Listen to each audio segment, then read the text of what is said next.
Урматтуу президентибиз Сооронбай Шариповичке кайрылып кетейин деп атам да. Урматтуу Сооронбай Шарипович, сиздин бүгүнкү күндө эки гана жолуңуз калды.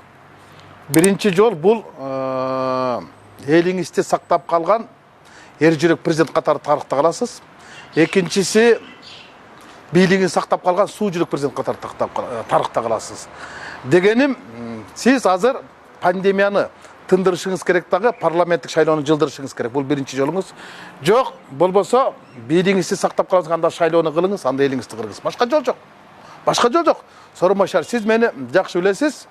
Экинчи меске кайрыла турган нерсем бул мындай. Сиз азыр бүтүндөй бийликти колуңузга алыңыз, жоопкерчиликти мойнуңузга алыңыз. Азыркы биздин жогорку кеңештин дөөлөтү жок, жогорку кеңештин мөөнөтү да жок калды. Контрагыбыз да жок, антрагыбыз эле калды. Өкмөтүңүздүн көрүп атасыз, өлүмтүк өкмөтүңүздүн мындай